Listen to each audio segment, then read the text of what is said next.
Hello, hello, Taurus Collective. Ako po ito, si James. Kamusta po kayong lahat?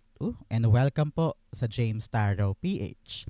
Ito po ang inyong June Pera and Career. Alamin natin, naghihintay po sa inyo para sa inyong kaperahan, negosyo, trabaho, project at kaching-kaching. Okay? But first, ihanda mo na Taurus sa iyong isang tanong para po sa ating isang tanong, isang sagot. Hawakan nyo po yan kung may one question kayo at sa dulo po atin po yung sasagutin using these cards. Okay, let's begin. Holy Spirit, Spirit Guides, guide us for the reading for today. Inhale and exhale your cards for the month. Nice, nice, nice. Siya nga pala mga mahal kong Taurus, maraming salamat po sa lahat po ng mga hindi nag-i-skip ng ads, nagla-like, nagko-comment, at patuloy pong sumusuporta sa atin every time po na meron tayong libreng reading para po sa inyo. So keep on liking, keep on commenting, and thank you po for not skipping the ads.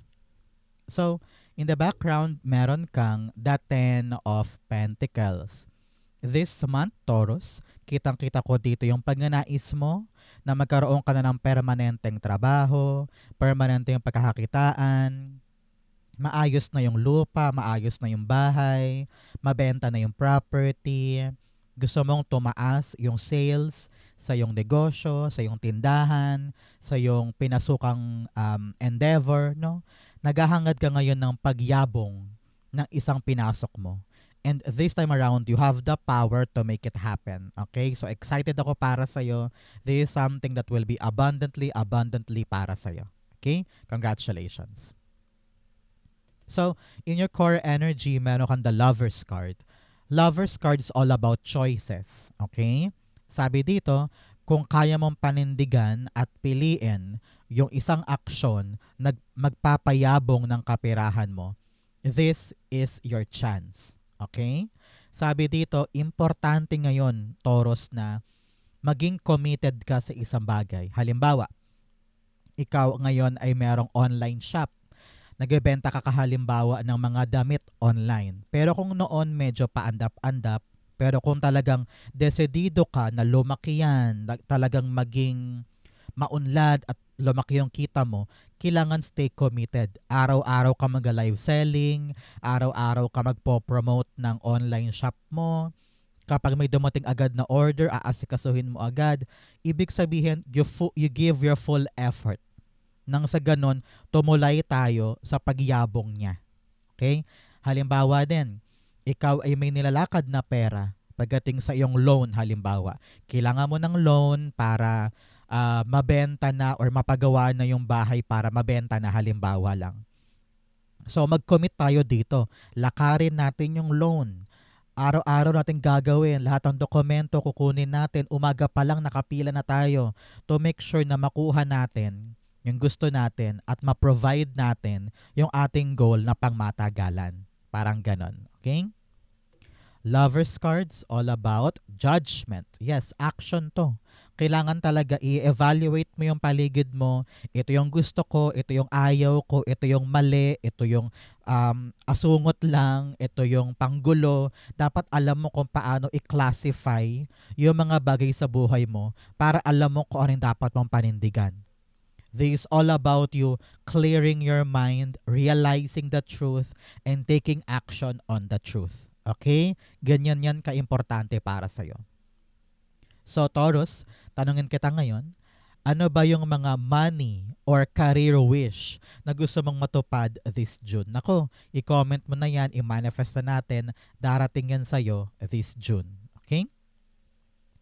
In the area of what you need to focus on, meron kang the Three of Pentacles. Ngayong buwan na ito, Taurus, importante dito, hindi lang basta masipag, hindi lang basta maparaan. Kailangan matutong makisama, matutong makipag-cooperate. Okay? Kung ikaw man ay gumagalaw sa isang group setting, halimbawa sa trabaho, sa negosyo, syempre marami kang empleyado siguro, o sa iyong kapirahan man, kung ano man yung endeavor mo na yan, matuto kang makisama, makibagay, makipagtulungan, makipag-cooperate. Hindi mo to kayang gawin mag-isa. Okay? Sabi dito, kung meron kang idea, kung meron kang suggestion, meron kang gustong gawin sana, sabihin mo sa kanila. Tapos palitan kayo ng kuro-kuro, palitan kayo ng opinion. Listen up. Makinig ka, maging mapagkumbaba ka. Dapat lahat kayo on the same level. Same playing field dapat kayo. At kailangan babaan ng ego, babaan ng pride para maabot nyo yung common cause or yung resulta na gusto ninyo. Importante ngayon, Taurus ang tulungan. Okay? Three of Pentacles, the Knight of Wands. Knight of Wands is you taking on the challenge. Halimbawa, this month, bibigyan ka ng leadership role. Ikaw ang bahalang mag-manage halimbawa sa mga katrabaho mo para sa isang proyekto or sa isang task. Sabi mo, sige, kukunin ko yan. Akong bahala. I will take on the challenge. So kung kinakailangan na kunin mo yung responsibilidad na yan, sa'yo inatang, kunin mo. Because this is your chance for something big. Okay? Parang ito yung susi mo para maabot yung next level. Kumbaga narinig ko dito, sinusubok ka lang. Kung kaya mo bang dalhin yung responsibilidad, kaya i-grab mo. Okay? Nakita ko rin dito, Taurus, na kung meron mang dapat aksyonan sa isang grupo, sa isang pakikisama, kailangan active ka doon. Hindi pwedeng, ay nakakahiya naman. Ay sila-sila na lang, sila naman ang magaling eh. Ayoko na sumali. Kailangan active ka. Kasi kung nagpapakaiwan ka at minamaliit mo ang sarili mo at dina-downplay mo ang sarili mo, kapag hindi ka nakasabay, baka hindi mo makuha yung gusto mo. Okay? So make sure na sasabay ka, lalaban ka, bibira ka, walang hiya, walang takot, bigyan mo ng kapal ng mukha yung fest mo because essential yan, importante yan para makamit yung gusto mo. Okay? So, mga Taurus, ano pong ginagawa nyo today while watching this video? Ikaw ba naglalaba, nagluluto, kumakain ng hapunan, or nagpa-plancha? Comment down below. In the area of what you need, meron ka pong the Ace of Wands. Ang kailangan mo ngayon, confidence para i-implement yung idea mo. Meron kang gustong panindigan na commitment or choice. Pero sabi dito, kung wala kang kahandaan na simulan siya, kahit nakakatakot, kahit hindi ka pamilyar, pero kung ramdam mo na gusto ko to eh, kaya ko to eh, pwede kong i-apply to eh, do it. Do it. Because the braver you are, the riskier you are, the more possibility na makuha mo yung growth or success ng gusto mo.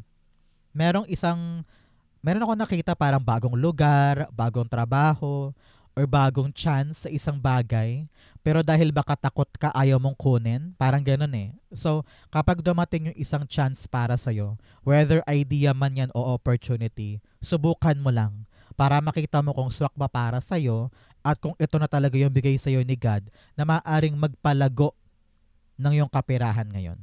Okay? Kaya do not take chances na masasayang siya. Kung ano man yung dumadapo sa'yo, lagi mong isipin, sige tignan natin, baka pwede. Ganyan. Ace of Wands, the Emperor, yes. Maging matapang ka na suungin yung opportunity. Bagong pintuan man yan, bagong lugar, bagong sideline, or bagong territory, hindi mo masabi, di ba? So, kung ano man tong bago na to na inaabot sa'yo, sabi niya, uy Taurus, pwede ka ba ngayon? Uy Taurus, try natin to.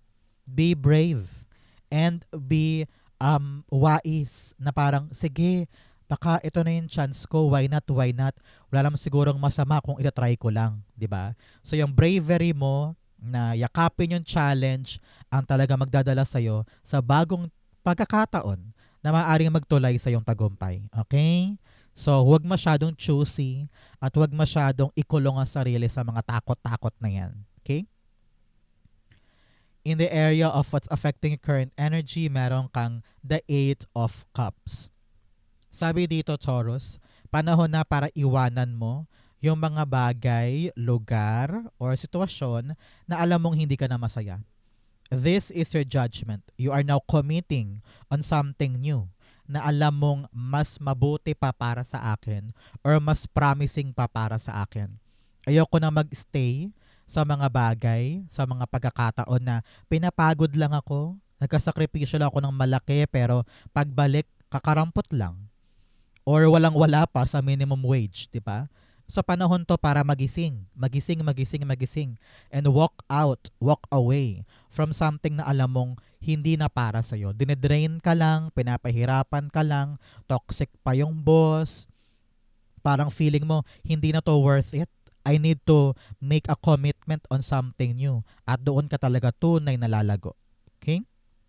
Eight of Cups, the Six of Pentacles.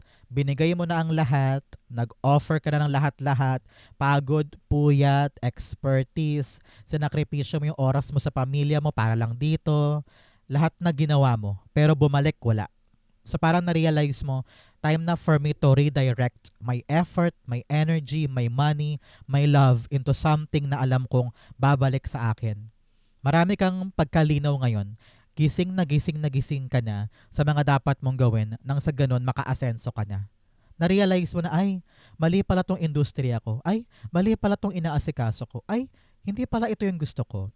Kung ano man yung mga realization mo, dadalhin ka niya sa talagang tunay na magpapatibok sa puso mo na sabi mo, this will make me fulfilled.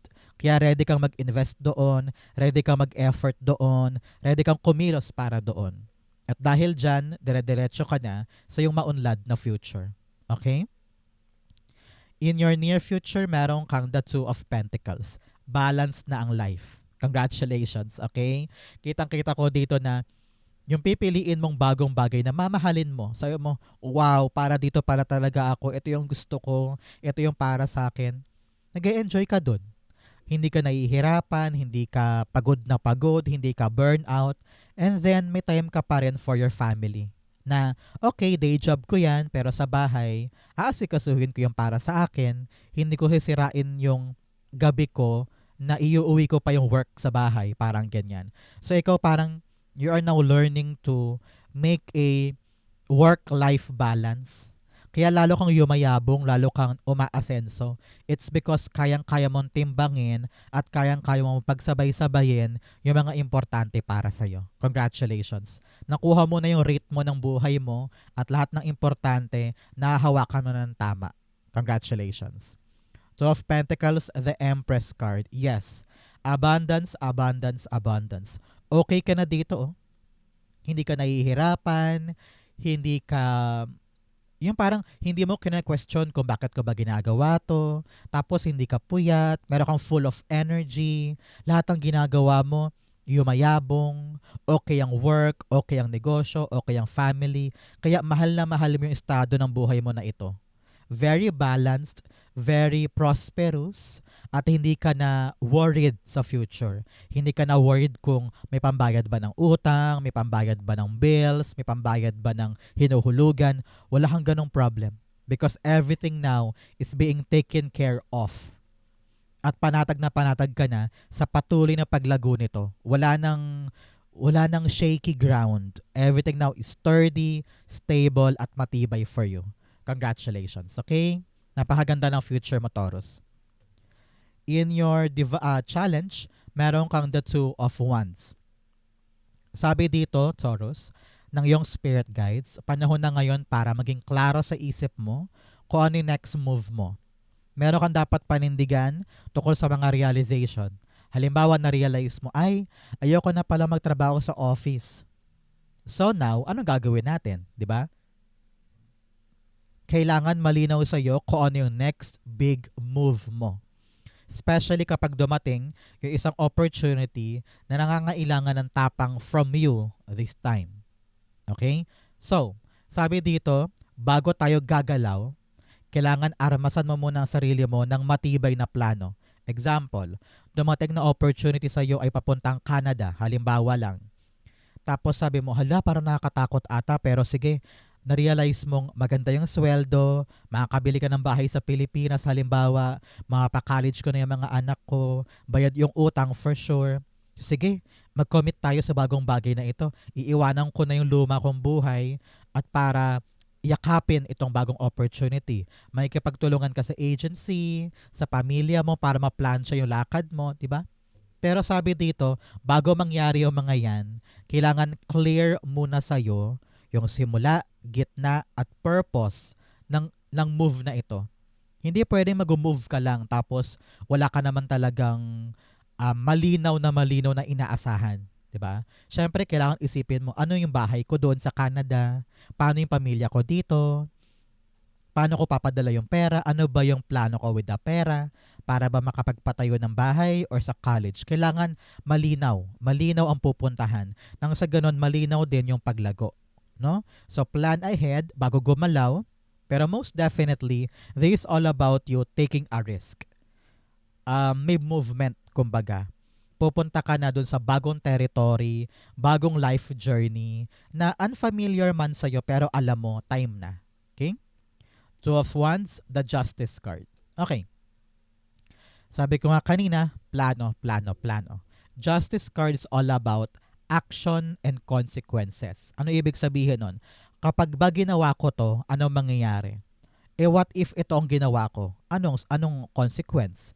Kung ito kaya, ano magiging bunga? So parang ganon. Bawat action natin dapat pinagpaplanuhan para nang sa ganon alam mo kung ano yung gagawin mo kung may mangyari mang something. Para meron ka kaagad pantapal, hindi yung maliligaw ka or mahihirapan ka or tenga ka. Example, pupunta ka ng Maynila dahil sabi mo, nandun yung bagong trabaho. Pero isipin mo muna, teka, okay ba ako sa Maynila? Saan ako matutulog? Kung dito ako titira, malayo ba sa work? What if lumapit ako sa pinsan ko, may bahay sila malapit sa work? What if doon ako? Ay, parang puno na doon. What if dito? So, bawat hakbang, tinitignan mo kung posible ba? Kasi kung hindi posible, hanap tayo ng iba pang hakbang. Parang gano'n eh. Make sure na every step is calculated para yung plano mo realistic. Para yung plano mo practical. Nang sa ganun, kapag humakbang ka na, lahat ng naiisip mong tama na hakbang ay mangyari talaga in your reality at hindi ka maligaw. Parang ganyan, okay? Example din, ikaw ay nag-aasikaso ng dokumento mo papuntang South Korea. Pero hindi mo chine-check kung tama ba yung agency, tama ba yung mga dokumento. Kaya nangyayari, pabalik-balik-balik ka. Lalong tumatagal yung pag-andar ng plano. Kaya para hindi ka maaberya, check mo muna, i-confirm mo muna, and then maging cautious ka sa bawat hakbang mo para hindi mapurnada yung plano. Okay? In your fortune, meron kang discovering truth, you stand in the light of truth. Sabi dito, kapag nasa kamay mo yung katotohanan, yung justice here, wala kang dapat ikatakot. Kahit solo ka lang dyan, kahit mag-isa ka. Pero kung alam mong tama ka, kayang-kaya mo yung panindigan. Okay? In your fortune, meron kang the Six of Swords. Sabi dito, napakaganda, nasa fortune area mo, aabante na yung isang bagay na papanindigan mo ngayon.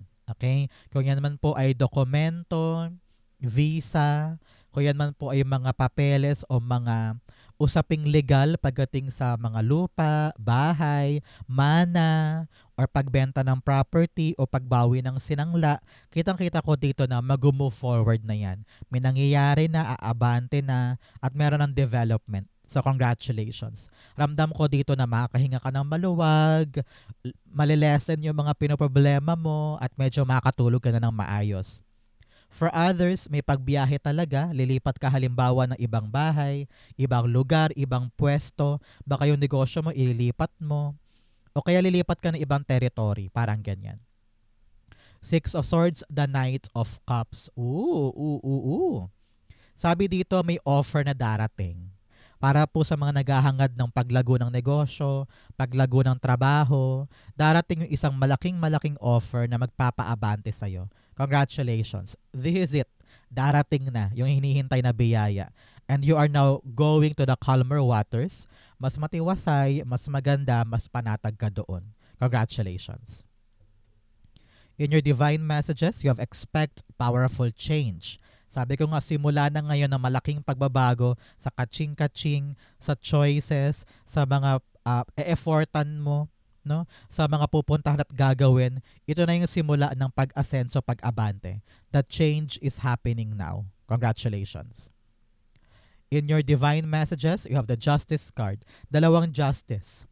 Alam mo, sabi dito, kung meron ka mang pipirmahang kontrata, meron ka mang pipirmahan ng mga dokumento or lalakarin ng mga papeles, siguraduhin muna na binabasa mo lahat in fine prints. Okay? Yung mga maliliit na nakasulat or yung mga masyadong malalalim na salita, kailangan mo na i-research mo yan. Kailangan mo na maintindihan mo yan para alam mo yung pinapasok mo.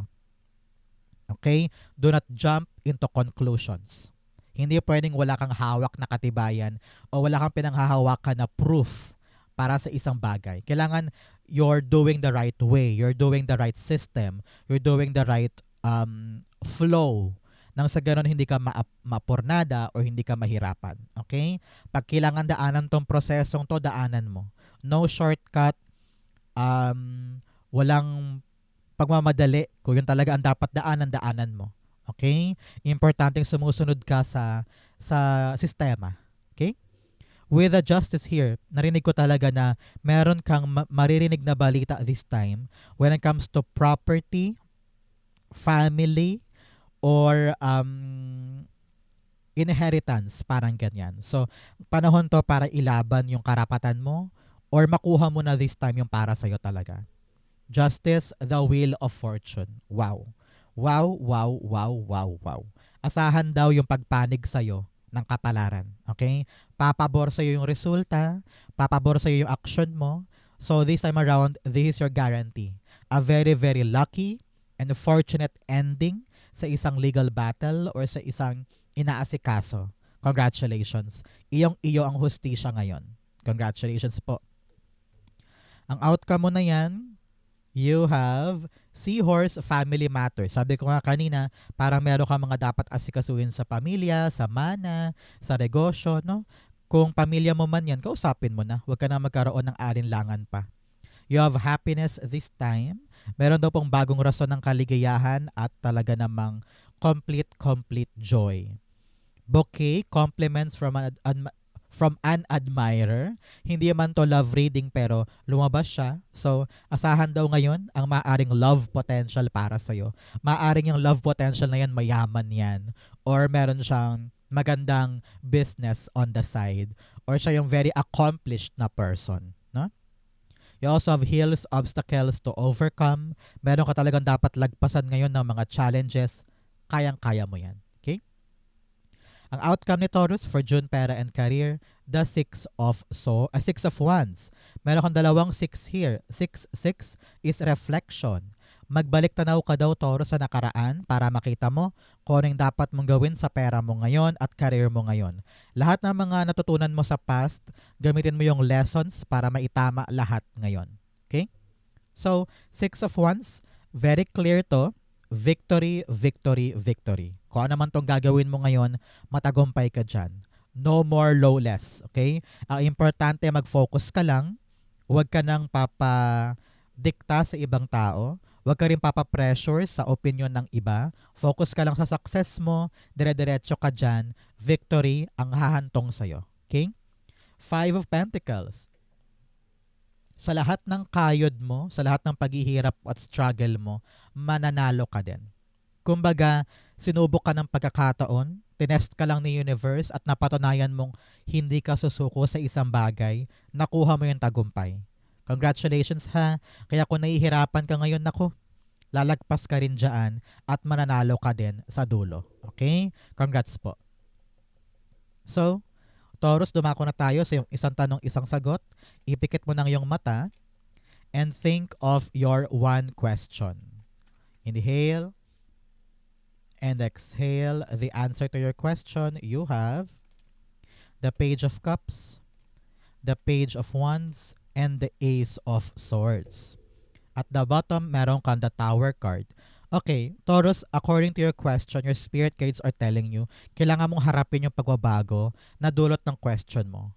You want something to arrive, pero parang hindi mo kayang tanggapin na kailangan magbago ng mga bagay-bagay para i-accommodate yung question mo. Parang hindi mo siya kayang isiksik sa buhay mo kung hindi ka mag-a-adjust.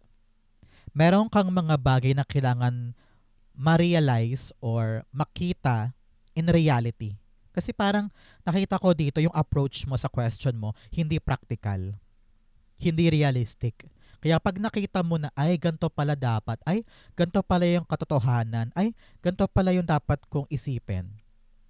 Kapag ganon, mas lalapat sa lupa yung realistic approach mo sa question mo. Kaya ka siguro nahihirapan dyan, it's because hindi makatotohanan kung paano mo siya hinaharap. Kailangan makita mo ng buong buo, ano ba yung realistic dito? Ano ba yung totoo dito? Para alam mo yung gagawin mo. Here, sabi dito, take that challenge. Sige, kunin mo. Sige, ipaglaban mo. Sige, yakapin mo. Huwag kang umatras, huwag kang matakot. Pero dapat handa ka sa pagbabago na dulot ng pagyakap na yan. Kailangan maparaan ka, madiskarte ka, ready kang tumapal ng mga solusyon, no? Because hindi siya ganun ka steady. Hindi siya ganun ka diretso. Kaya kung ano yung mga dapat mong i-adjust, dapat handa ka dyan. Okay? At dapat klaro sa'yo kung para saan ba yung question mo na yan. Dapat klaro sa'yo kung ano yung purpose niyan. Para nang sa ganun, alam mo kung paano siya ipanalo. Kasi kung hindi mo alam, tapos confused ka, paano mo siya ilalaban? Paano mo siya pagsusumikapan? At paano ka makahanap ng paraan para mapanulunan yan or makuha yan ng buong buo? Okay?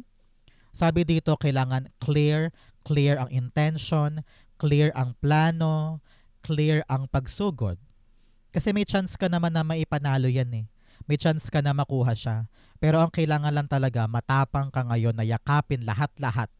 Hindi lang yung magandang part, kundi pati yung pangit na part. Para kung ano man ang magbago, ready kang supplyan yan ng pantapal na solusyon para makip mo pa rin siya sa life mo hanggang sa makalagpas ka doon. Because things are changing at hindi mo kayang iwasan yan. So parte daw yan ng pagtanggap ng new challenge. So yakapin siya ng buong buo at patuloy kang lumaban hanggang sa manalo dyan. Okay? Kayang-kaya mo yan. Kung naghihintay ka ng yes or no, the answer is yes. Posible, magagawa, kaya ihanda ang sarili for the changes. Okay? So Taurus, ito po ang inyong isang tanong, isang sagot. Ganon din po ang yung June, pera, and career. Saan po kayo nakaresonate? Comment below, babasahin ko po yan. Thank you, Holy Spirit, Spirit Guides, for the guidance for today. Thank you po for watching hanggang dulo. I love you. This has been James for James Tarot PH. God bless everybody.